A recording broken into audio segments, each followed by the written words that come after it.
Assalamualaikum warahmatullahi wabarakatuh. Untuk pertemuan kita kali ini akan membahas tentang materi yang berjudul struktur protein. Pertemuan ini kita akan lebih banyak mengetahui tentang molekul-molekul protein yang dalam keseharian kita dalam tinjauan bagaimana struktur molekulnya. Misalnya saja yang kita sering kenal protein itu misalnya daging ya. Jadi semua daging itu pada dasarnya adalah protein, termasuk di dalamnya telur, yaitu putih telurnya, lalu kemudian di susu kaya dengan protein, dan untuk yang sumber dari nabati biasanya kita jumpai dalam bentuk kacang-kacangan, yaitu contoh-contoh protein. Jadi untuk struktur tubuh hewan dan manusia hampir secara keseluruhan adalah protein. Sedangkan kalau tanaman itu karbohidrat ya, paling yang berupa proteinnya dijumpai dalam bentuk kacang-kacangan.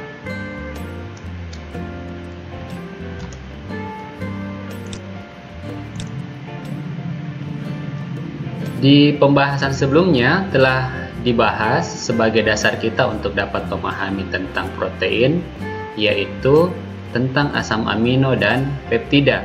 Mudah-mudahan bisa cukup dipahami untuk memudahkan kita membahas tentang protein. Saya review kembali ya.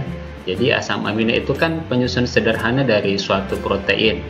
Jika ibaratnya tubuh kita ini terbentuk dari protein yang merupakan gabungan struktur yang utuh, maka penyusun sederhananya itu jika kita runut satu persatu akan kita peroleh molekul yang berupa asam amino.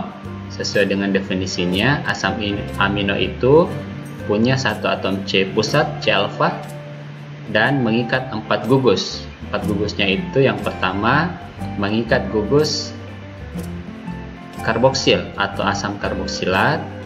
Gugus yang kedua dia mengikat gugus amina. Kemudian gugus yang ketiga dia mengikat gugus hidrogen. Dan gugus yang keempat rantai samping. Jadi setiap asam amino itu punya struktur seperti ini. Yang membedakan satu asam amino dengan asam amino lainnya itu hanya berbeda di rantai sampingnya. Mudah-mudahan masih diingat. Jika asam amino satu dengan asam amino yang lainnya saling berinteraksi dan berikatan, akan membentuk struktur gabungan yang menjadi lebih besar, disebutnya peptida. Minimal 2 asam amino ini atau lebih saling berikatan membentuk yang namanya peptida. Di mana ikatannya? Ya, sesuai dengan definisinya, yaitu gugus karboksil dari asam amino pertama, ini karboksilnya, dengan gugus amina dari asam amino kedua, ini asam amino kedua, gugus aminanya. Nah, inilah yang berinteraksi.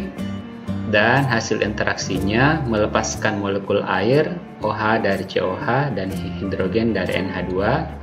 Sisanya bergabung, jadinya CO, ini CO ya, dan NH. Inilah peptidanya, molekul air lepas. Mudah-mudahan bisa dipahami. Ini contohnya asam amino 1, asam amino kedua, nanti jadinya peptida.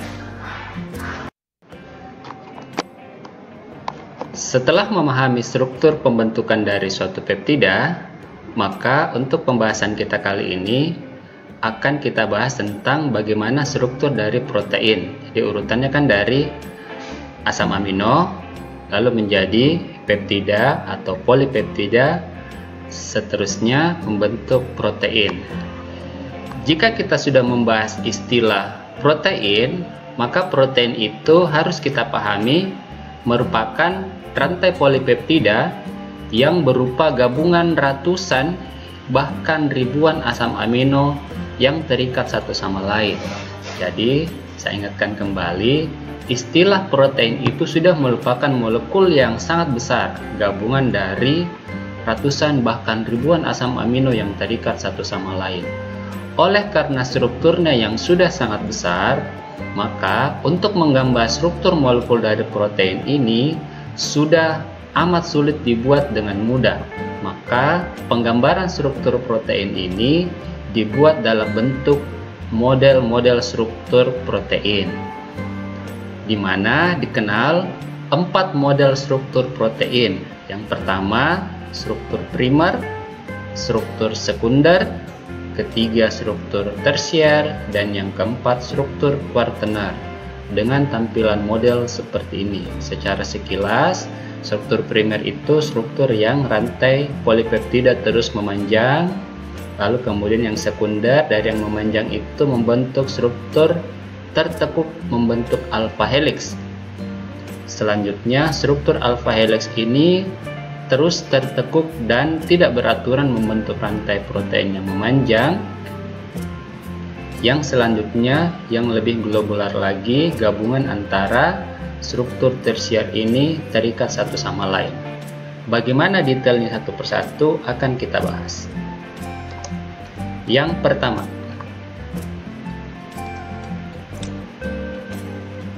struktur primer dari protein.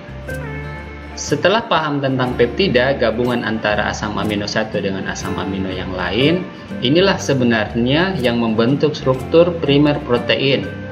Intinya sebenarnya sama saja dengan struktur dari peptida, gabungan asam amino satu dengan asam amino lainnya yang terus memanjang.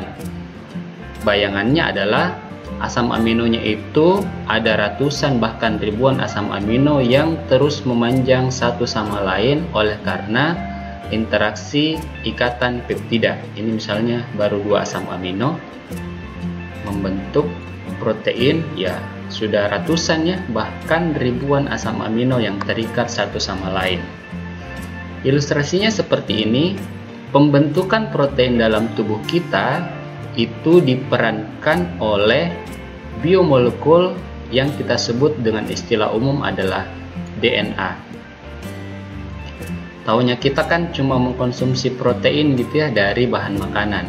Asam amino hasil penguraian inilah yang kemudian dibentuk untuk membentuk struktur molekul yang lebih besar, sehingga jadilah rambutnya, kulitnya, bahkan otot kita, dan kita tumbuh terus membesar. Padahal yang kita konsumsi itu adalah protein dari luar. Asam amino yang masuk ke dalam tubuh itu oleh DNA kita yang sudah terpolakan dengan spesifik. Ini ibaratnya adalah untaian DNA. Ya, secara sederhananya mungkin kita bisa pahami DNA ini ibaratnya cetakan ya, cetakan yang akan membentuk struktur tubuh kita sesuai dengan cetakannya. Rambutnya bagaimana, kulitnya bagaimana, ataupun struktur selnya bagaimana. Di dalam DNA ini atau di tubuh kita ada juga enzim yang berperan untuk menggandakan, yaitu enzim polimerase, serta yang ini DNA urutannya ini adalah basa nitrogen ya.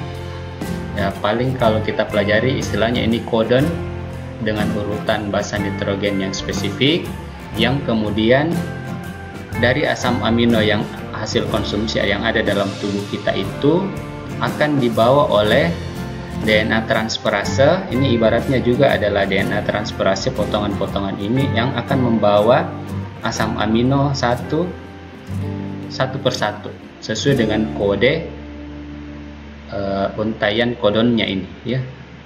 Kodonnya bukan kodon, kodon. Basa nitrogen ini mungkin belum pernah kalian bahas ya, belum pernah dipelajari. Tapi ilustrasinya seperti ini. Satu DNA transferase ini membawa satu asam amino yang spesifik sesuai dengan cetakan yang ada di untaian DNA ini, yang terus-menerus terkode sehingga terbentuklah struktur untaian asam amino satu dengan asam amino yang lain membentuk struktur peptida yang terus memanjang hingga menjadi protein. Jadi protein kita itu sudah spesifik ya, bergantung DNA kita, masing-masing kita spesifik diciptakan. Ini mudah-mudahan lupa. Ya intinya kalau protein yang primer terus memanjang saja, ratusan bahkan ribuan asam amino yang terikat satu sama lain.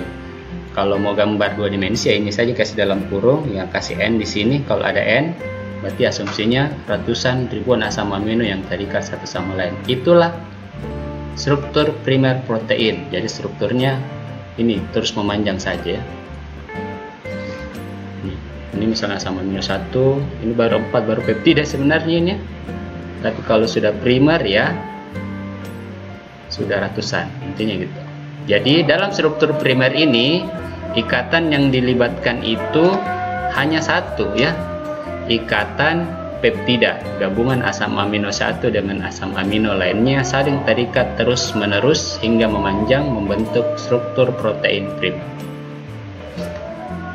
Lalu struktur yang kedua. Dari struktur primer yang ini, sebenarnya struktur protein itu tidak serta-merta lurus seperti untaian benang. Ya, ibaratnya kalau primer saja kita akan tumbuh memanjang begitu seperti untaian benang, tidak menjadi struktur tubuh kita. Namun sebenarnya struktur protein itu membentuk helix seperti ini ya, sebagai struktur sekunder dari protein ini. Harusnya kan memanjang begini, seperti tali saja memanjang. Namun kenapa bisa terbentuk lekukan seperti ini? Kenapa? Karena adanya ikatan tambahan. Selain adanya ikatan peptida yang membentuk protein itu memanjang, ada ikatan tambahan yang menyebabkan dia tertekuk. Apa itu? Ikatan hidrogen yang terjadi antara peptida satu dengan peptida lainnya. Apa itu ikatan hidrogen? Ikatan antara dua molekul atau lebih, di mana molekul satu memiliki hidrogen yang terikat pada unsur elektronegativitas tinggi. Coba lihat nih, di ikatan peptida ini dia punya hidrogen yang terikat pada unsur elektronegativitas tinggi ya. Berarti memenuhi syarat. Kemudian molekul yang lainnya itu memiliki unsur elektronegativitas tinggi yang bebas. Ini yang mana itu banyak nih. Di ikatan peptida yang berikutnya ada unsur elektronegativitas tinggi oksigen. Ini yang lain juga ada, bahkan di N sendiri ini punya elektron negativitas tinggi yang bebas. Akibatnya apa? Antara rantai-rantai ikatan peptida ini itu bisa berikatan satu sama lain. Yang harusnya lurus, ini bisa berinteraksi ke sini. Kita ilustrasikan seperti ini. Ini ibaratnya gabungan dari berbagai macam asam amino yang terus memanjang. Kenapa bisa tertekuk? Karena bisa terjadi interaksi ikatan hidrogen. Ini anggap saja kita potong asam amino 1, asam amino kedua, ketiga, keempat, kelima. Nih, dari asam amino ke 1 punya gugus CO, kan selalu punya CO kan ini. Berinteraksi dengan asam amino di urutan berikutnya, misalnya urutan ikatan asam amino yang ke-5 atau yang ke-6 ini. Di asam amino yang berikutnya kan juga ada N gini ya. Nah, ini CO dengan NH dari ikatan peptida sisi yang lain itu bisa berikatan membentuk ikatan hidrogen. Ini CO, ini punya H yang terikat pada unsur elektronegativitas tinggi, ini memenuhi syarat ikatan hidrogen, sedangkan di molekul lain punya unsur elektronegativitas tinggi. Karena adanya interaksi inilah yang kemudian menyebabkan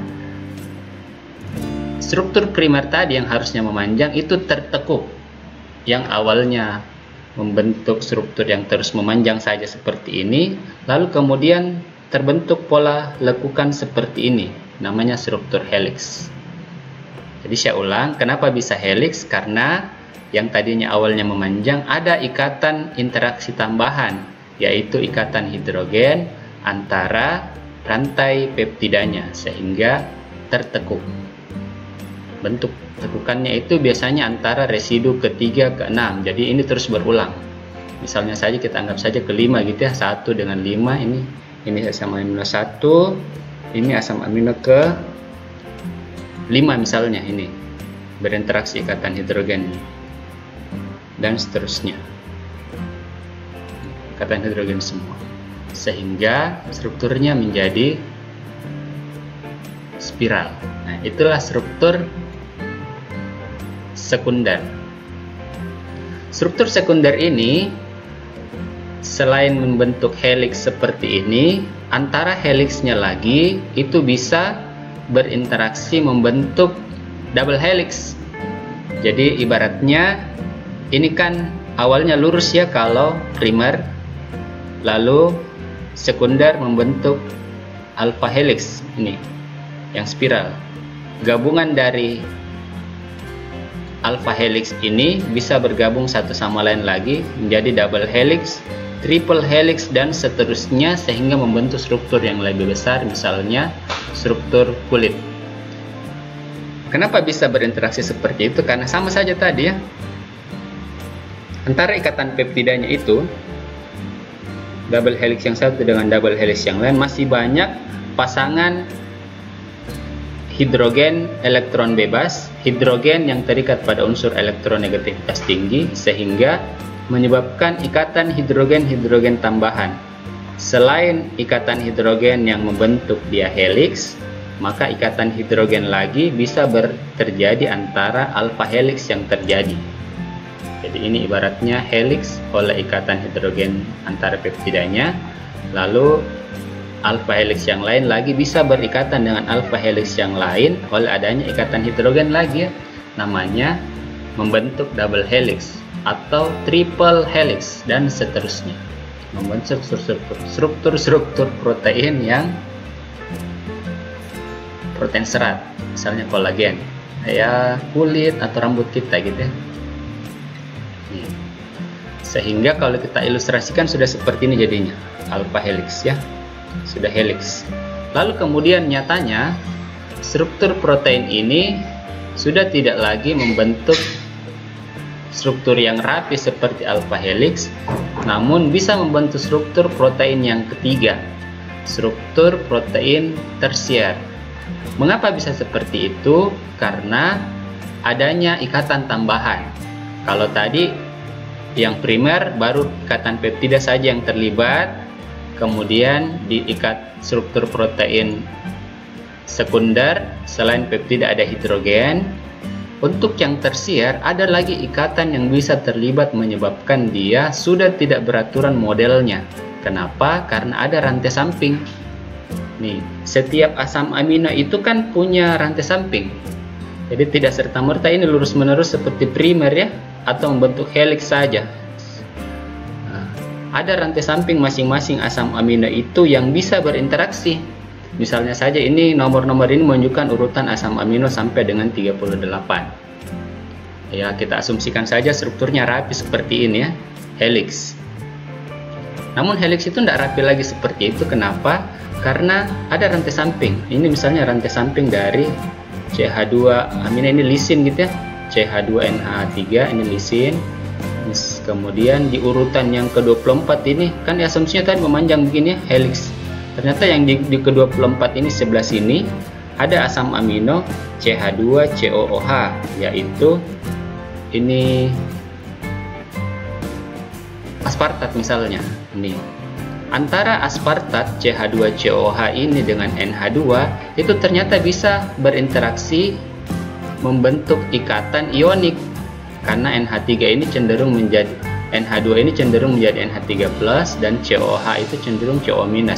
Maka di sisi asam amino ketiga bermuatan positif, sedangkan di urutan ke-24 ini kalau asumsinya memanjang dia negatif. Karena di sini ada positif dan di 24 ada negatif, maka akibatnya akan tertekuk ke sana nih. Nah, sehingga harusnya dari memanjang begini dia berkelok nih asam aminonya. Belum lagi banyak lagi jenis rantai samping yang lain. Misalnya ini di urutan kelima dia punya CH2 benzen OH, tirosin misalnya. Kemudian ada asam amin yang lain yang punya elektron bebas juga. Ini bisa membentuk ikatan hidrogen lagi. Ini ikatan hidrogen lagi. Kemudian di 20 dengan 31 harusnya 20-31 terus memanjang, namun tertekuk seperti ini. Kenapa? Bisa membentuk ikatan sulfohidril CH2S, metionin dengan metionin ke cysteinnya. Itu cystein bisa S dengan S-nya saling berikatan membentuk ikatan disulfida. Atau lain-lain, ikatan van der Waals antara nonpolar. Nah, sehingga modelnya ibaratnya ini seperti ini, terus memanjang, helix rapi. Begini ya. Sudah tidak seperti lagi di struktur tersier, sudah tertekuk ke sana kemari. Akibatnya strukturnya jadinya seperti ini, sudah tidak bermodel. Kenapa? Karena sudah banyak ikatan yang dilewatkan. Ada 4 jenis. Jadi ikatan peptida yang membuat dia memanjang, ikatan hidrogen yang menyebabkan dia alpha helix, lalu kemudian tertekuk ke sana kemari oleh adanya ikatan antara rantai sampingnya, bisa dalam bentuk ikatan disulfida kayak seperti ini, atau interaksi ikatan ionik seperti ini, atau ikatan hidrofobik sama-sama polar ya, atau sama-sama hidrofobik sama-sama non-polar, atau hidrofilik sama-sama polar. Itulah yang terjadi sehingga modelnya seperti ini dijumpai misalnya di heme, salah satu penyusun struktur hemoglobin. Kalau sudah tersier ini sudah rumit, nggak bisa digambar lagi ya. Kalau ada model bagaimana struktur tersier dari protein, ya bikin aja yang lekuk kesana kemari ya, tidak bermodel lagi. Lalu yang terakhir, struktur protein kuartener. Ya, ini gampangnya gabungan saja. Jadi selain ada ikatan peptida yang membuat dia memanjang, ikatan hidrogen ini yang membuat dia alpha helix, lalu ada ikatan rantai samping membentuk struktur tersier yang kuartener gabungan dari struktur tersier tadi.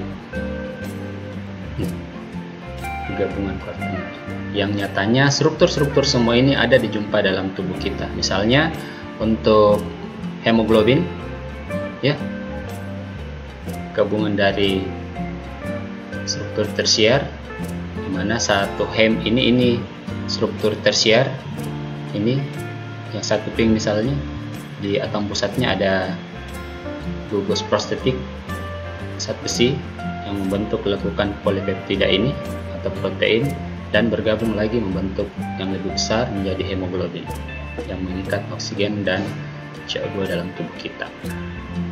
Beberapa contoh protein yang dapat kita bahas, kita jumpai salah satunya yang terlarut dalam tubuh kita yang berperan penting, yaitu enzim.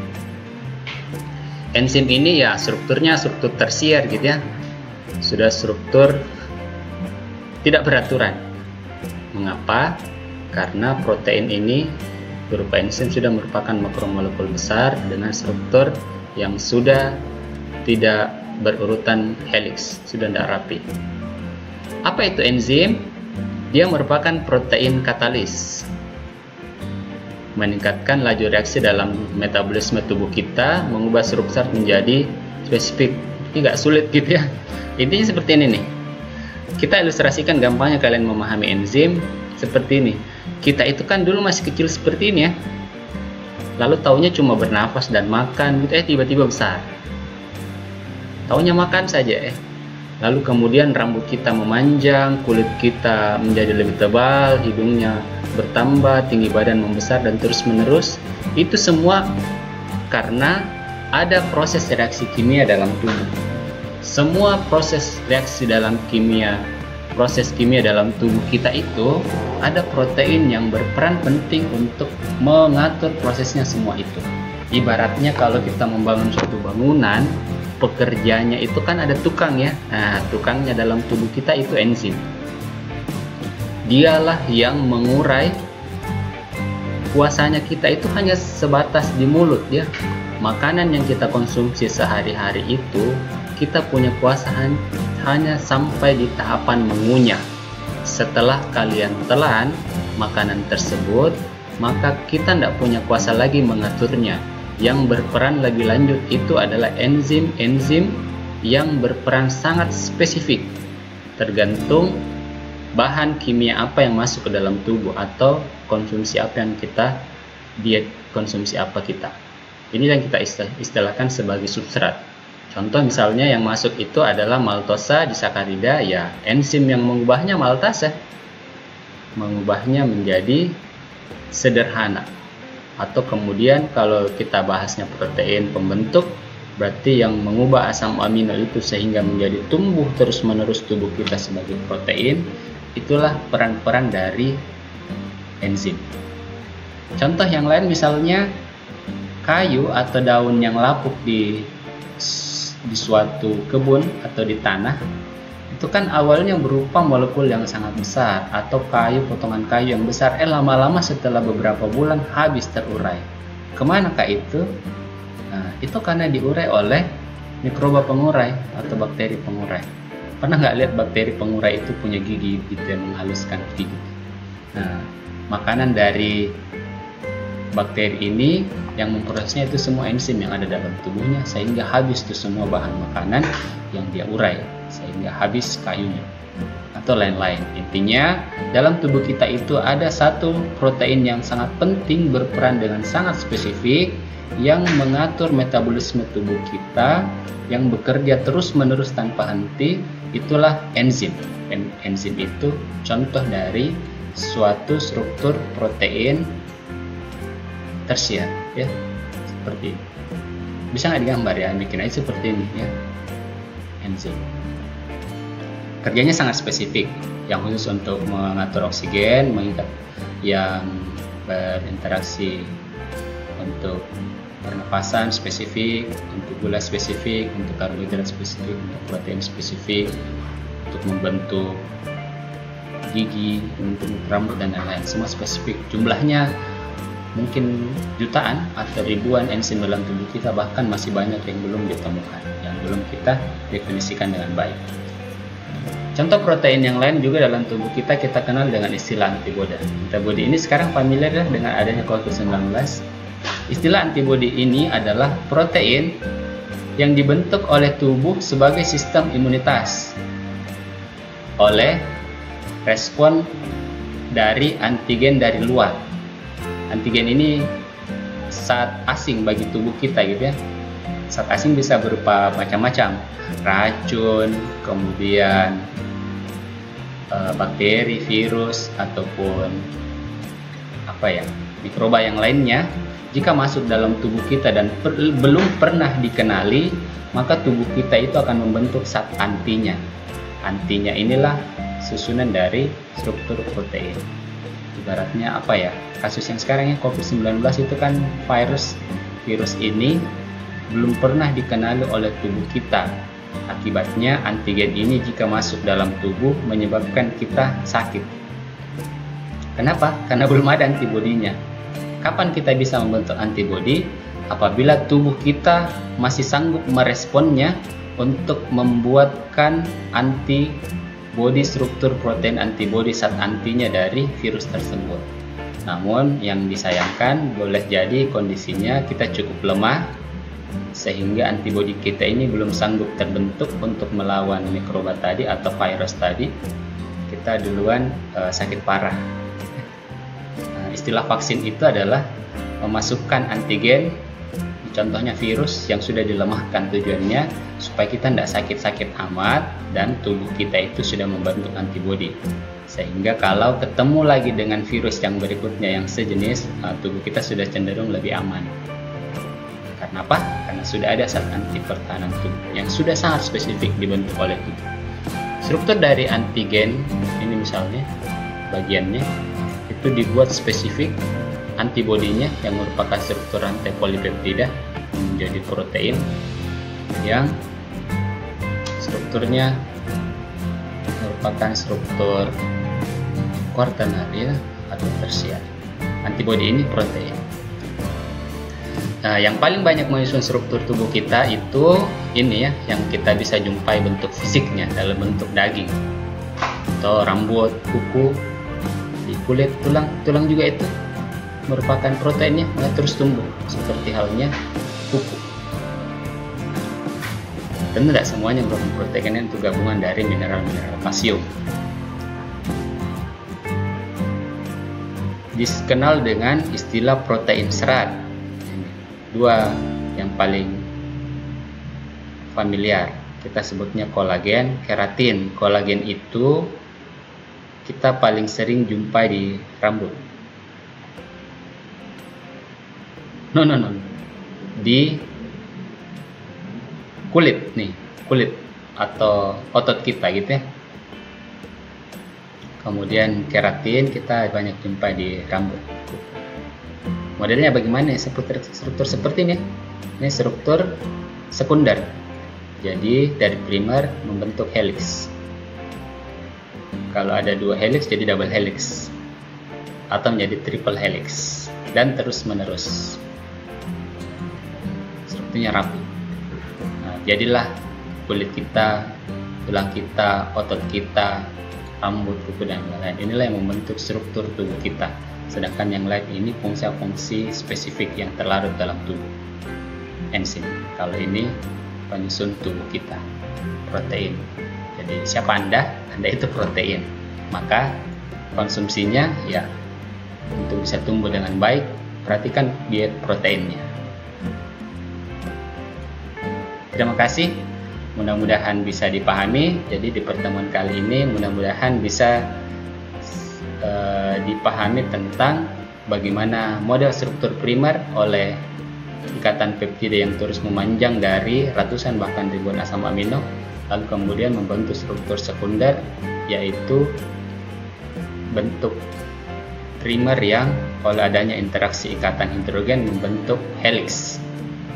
Kemudian struktur helix kemudian berubah menjadi struktur tersier oleh karena adanya interaksi antara rantai samping. Gabungan antara tersier dengan tersier lainnya membentuk struktur kuartenar. Mudah-mudahan bisa dipahami. Ini tugas latihannya, silahkan dikerjakan. Assalamualaikum warahmatullahi wabarakatuh.